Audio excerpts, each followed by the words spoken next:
அனைவருக்கும் வணக்கம். Welcome to Thillai Sugan channel. நம்ம வீடியோ ஃபஸ்ட் டைம் பார்க்குறீங்கன்னா சப்ஸ்கிரைப் பண்ணி வச்சுட்டு பாருங்கள். உடனுக்குடன் உங்களோட நோட்டிஃபிகேஷன்ஸ்க்கு வரும். நம்மளோட வீடியோ இடையில ஒரு 5 டேஸ் போட முடியலை. நம்ம புத்தாண்டு வீடியோவே இன்றைக்கி தான் நான் போடுறேன். இடையில நிறைய ஃபங்க்ஷன், வெயிலில் போகிறதும் வீட்டுக்கு வர்றதும், டயர்டில் ரெஸ்ட் எடுக்கிறதும் இப்படியே ஆகிடுச்சு. என்னால் வீடியோ போட முடியலை. அதனால தான் நான் புத்தாண்டு வீடியோவை லேட்டாக போஸ்ட் பண்ணுறேன். இது சித்திரை 1க்கு கணிக்காணுதல். ஃபஸ்ட்டு டே புத்தாண்டுக்கும் முதல் நாள் நைட்டு கடைக்கு போய்ட்டு என்னென்ன வேணுமோ எல்லாம் வாங்கிட்டு வந்தேன். பழம் பாருங்கள், கிடைக்கவே இல்லை, காயாக தான் இருந்துச்சு. ஆனால் நெக்ஸ்ட் டே பழுத்துருன்னு சொல்லிட்டு சொன்னாங்க. அவ்வளோ ஒரு டிமாண்டு, கிடைக்கவே இல்லை. எப்போவும் தாரோட வாழைப்பழத்துக்குன்னு தனியாக கடைங்கள் இருக்கும் இல்லையா, ஃபங்க்ஷனுக்கெலாம் வாங்குவோம் இல்லையா, அதெல்லாம் சுத்தமாக அந்த தாரோட அந்த ஸ்டிக்கு மட்டும்தான் இருந்துச்சு. ஃபுல்லாக காலியாகிடுச்சு. ஏன்னா நம்ம போகிறது கொஞ்சம் லேட்டாக ஆகிடுச்சு. கடத்தர போகிறதுக்கு ஒரு 8 மணி ஆகிடுச்சு. அதனால் ஈவினிங்கே எல்லாமே காலியாகிடுச்சு. பலாப்பழம் பாருங்கள், இந்த 5 சுளையும் 4 தான் இருந்துச்சு. இது 50 ரூபா. அவ்வளோ ஒரு பலாப்பழத்தில் மிக்கும் அப்படின்னு சொல்லுவாங்கள்ல, அந்த மாதிரி பலாப்பழம் ஒரு பலாப்பழம் தான் வெட்டிகிட்ருக்காங்க. அந்த கடையை சுற்றி அவ்வளோ கூட்டம். அந்த கூட்டத்தில் நின்று அவ்வளோ நேரம் வெயிட் பண்ணி அடித்து பிடிச்சி அவ்வளோ ஒரு கூட்டத்தில் வாங்க வேண்டியதாக போயிடுச்சு எல்லாமே. அதுக்கப்புறம் பார்த்திங்கன்னா தேங்காய், வாழைப்பழம், தேங்காயும் அதே மாதிரி ரொம்ப டிமாண்டு. நெக்ஸ்ட்டு பார்த்திங்கன்னா அப்புறம் முக்கணிகள் வைக்கணும்ல, வாழைப்பழம், மாம்பழம், பலாப்பழம். மாம்பழம் தான், அது பச்சை கலரில் இருக்குல்ல, பழுத்த பழம், நீல மாங்காய், ஒட்டு மாம்பழம் கிடைக்கல, இதுதான் கிடச்சிது. அப்புறம் பூ விலை பார்த்திங்கன்னா சொல்லவே வேண்டாம். ஒரு முழம் 50 ரூபா பூவு. அப்புறம் சாமிக்கு வைக்கிறதுக்காக சாமந்தி பூ வாங்கிக்கிட்டேன். இது அரிசி, பருப்பு, சர்க்கரை அது வச்சுருக்கேன். எது வேணால் வைக்கலாம், 3 பொருள் 5 பொருள் வைக்கலாம். அதுக்கப்புறம் பார்த்திங்கன்னா அது உப்பு, மஞ்சத்தூள் அன்றைக்கி வீட்டில் வாங்கி வச்சோன்னா ரொம்ப நல்லது. அதுக்கப்புறம் பார்த்திங்கன்னா பஞ்சாங்கம், அந்த புக் இருக்குல்ல, அது பஞ்சாங்கத்தில் நல்ல நேரம் எல்லாமே பார்க்கலாம். அதில் தான் எங்கள் அப்பா பார்ப்பாங்க. ஆனால் எங்கள் வீட்டில் அந்த மாதிரி வச்சு சாமி கும்பிட்றது வழக்கம். நம்ம நல்ல நேரம் கேலண்டர்லேயே பார்த்துக்குறோம், ஆனால் பஞ்சாங்கம் வச்சு சாமி கும்பிட்றது வழக்கம். அது வச்சுருக்கேன். மஞ்சள், குங்குமம், மஞ்சக்கயிறு, அதுக்கப்புறம் வளையல், கண்ணாடி வளையல், இந்த மங்களகரமான பொருள் அதை வச்சுருக்கேன். எனக்கு தெரிஞ்சது என்னென்ன வைக்கணுமோ அது. அதுக்கப்புறம் சில்லறை காசு, பணம், அதுக்கப்புறம் கண்ணாடியில் நம்ம இதெல்லாம் பார்த்தா ரொம்ப நல்லது. அதுக்கப்புறம் நம்மக்கிட்ட இருக்கிற நகையோ இல்லை காயின்ஸோ இல்லை வெள்ளி கொலுசு எது வேணால் வைக்கலாம்.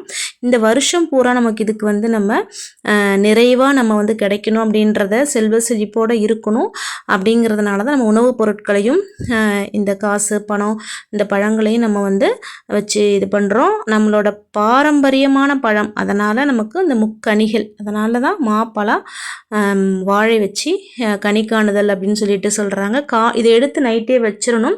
காலை நம்ம வீட்டில் உள்ள எல்லாருமே தூங்கி எந்திரிச்சு இதை பார்த்து சாமி தொட்டு கும்பிட்டுட்டு எடுத்துகிட்டு போய் சாமி ரூமில் வைக்கிறது தான் எப்போது நம்ம செய்கிறது. மற்றபடி என்னென்ன பழம் எக்ஸ்ட்ரா இருக்கும் நம்ம கூட வச்சுக்கலாம். அதெல்லாம் பழம், ஆப்பிள், திராட்சை அந்த மாதிரி வச்சுக்கலாம். இது எல்லாமே நைட்டே ரெடி பண்ணி வச்சு அதுக்கப்புறம் காலையில் எந்திரிச்சு எல்லோரும் இதை பார்த்துட்டு சாமியெல்லாம் கும்பிட்டுட்டு அதுக்கப்புறம் நம்ம சாமி ரூமில் எடுத்து வச்சாச்சு. கொஞ்சம் கொஞ்சம் நம்ம ஒரு சாஸ்திரத்துக்கு வச்சா போதுன்றத சின்ன சின்ன ஒரு பிளேட்டில் வச்சுருக்கேன். அரிசி, பருப்பு, சர்க்கரை, இது எல்லாமே இனிப்பு வைக்கணும் அப்படிங்கிறதுனால.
நெக்ஸ்ட் டே மார்னிங் கோலம் போட்டுட்டு அதுக்கப்புறம் நான் என்னென்ன வேலைகள் செய்கிறேன் அதுக்கப்புறம் பார்த்திங்கன்னா சமையல் என்னென்ன செய்கிறேன், அதுக்கு முடிச்சுட்டு நாங்கள் வந்து பூஜை பண்ணுறது எல்லாமே அப்படியே வந்து கண்டினியூஸாக வரும் பாருங்கள்.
தமிழ் புத்தாண்டுக்கு பார்த்திங்கன்னா வடை பாயசம், சக்கரை பொங்கல், நெக்ஸ்ட்டு பார்த்திங்கன்னா மாங்காய் முருங்கைக்காய் போட்ட சாம்பார்.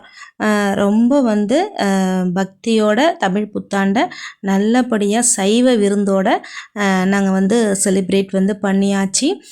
கரெக்டான டைமுக்கு நல்ல நேரப்படி நாங்கள் சாமியும் வந்து சூடமேற்றி வந்து சாமியை வந்து கும்பிட்டாச்சுங்க. அதுக்கப்புறம் வந்து மாமியாரோட படத்துக்கும் சாப்பாடு எல்லாமே நாங்கள் வைப்போம். எப்போவுமே வடை பாயசம் எல்லாம் தனியாக அவங்களுக்குன்னு ஒரு இலை போட்டு நாங்கள் அவங்களுக்கு நெய்வேத்தியம் பண்ணிவிடுவோம். அப்புறம் மாமாவும் வந்திருந்தாங்க. பசங்களோட சேர்ந்து அவங்களும் வந்து சாமி கும்பிட்டுட்டு எல்லோரும் உட்காந்து ஒன்றா சாப்பிட்டாங்க. எல்லாருக்கும் சாப்பாடு கொடுத்துட்டு அதுக்கப்புறம் கடைசியாக தான் நான் வந்து சாப்பிட்டேன்.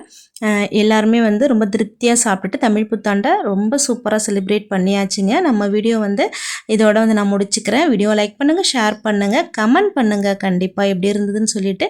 நெக்ஸ்ட் ஒரு நல்ல வீடியோவில் மீட் பண்ணலாம். தேங்க்ஸ் ஃபார் வாட்சிங். Thank you so much.